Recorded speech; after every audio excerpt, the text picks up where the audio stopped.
Are you guys ready? Today we are going to talk about the new NoLimitz V2 mast. I've been riding it for 2 months and I'm absolutely loving it. Let's talk about it.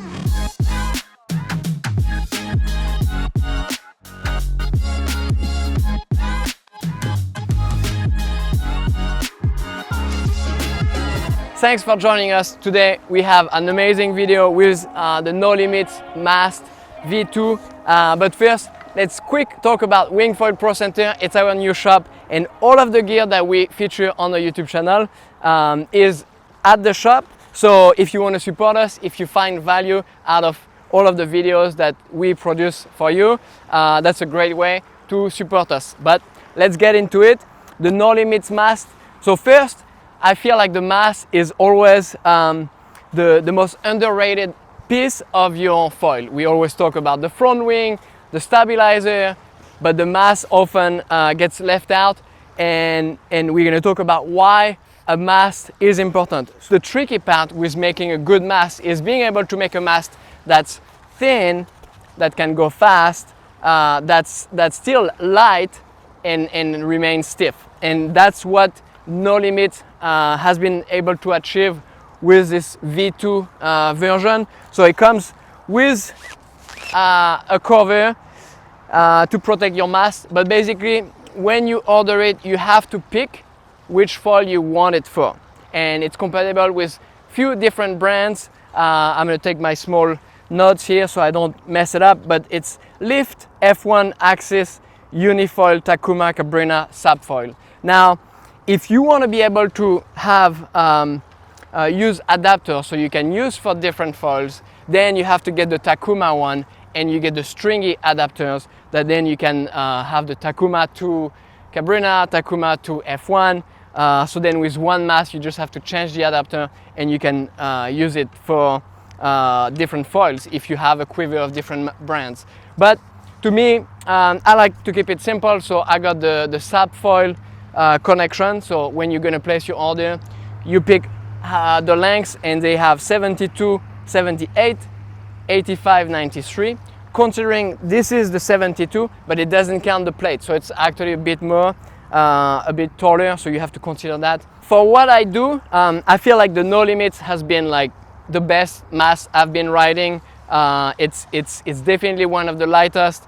It's insanely stiff, and it's fast. It has no ventilation issue.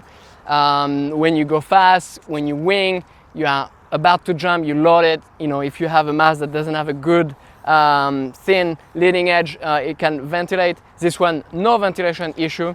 And I've been riding it for winging, for downwinders, for surfing, and absolutely loving it. You know, what would a stiffer mast give you? Essentially, it's going to give you more control as you start riding faster. If you have a soft mast, it can get a bit wobbly, and this one just like doesn't happen at all. I've even been riding huge foils when I do the pop-up with no paddle, where you have to ride like a 2400 foil with a huge wingspan, and that's really put the mast to the test because it has such a big leverage, and absolutely no issue with the NoLimitz mast.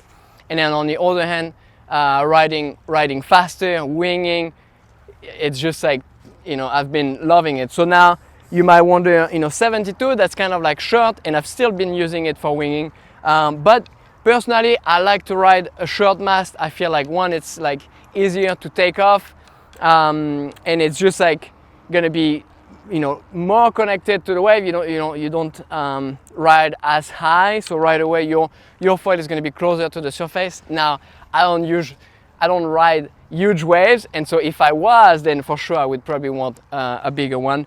But for what I've been doing, downwinders, riding small waves and winging, it's that I love shorter.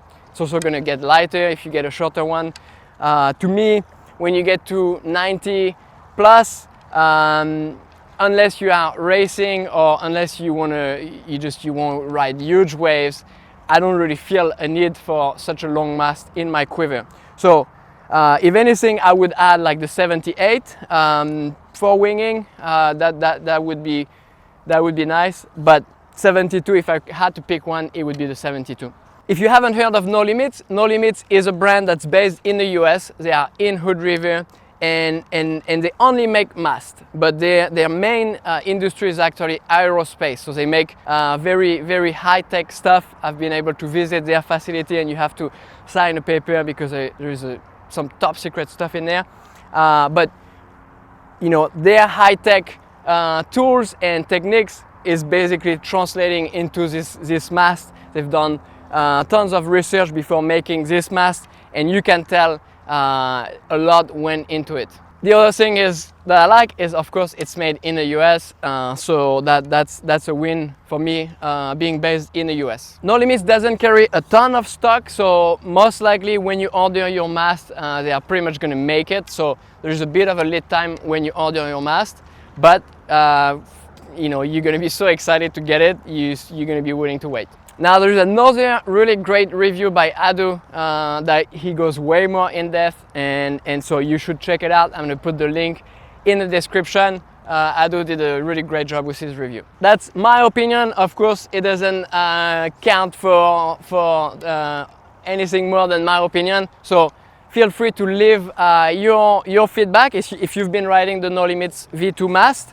I know Adam Bennett has been riding it. He's like, you know, one of the top riders out there, so it says something. And that's it. So I hope this review is helpful for you. We sell it at the shop, so again, if you want to support what we do, we really appreciate your support.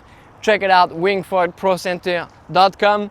And if you are looking for the next level mast that's going to take you riding big waves, fast, having fun, it's the one. So on that note, thank you so much, and we'll see you guys next week.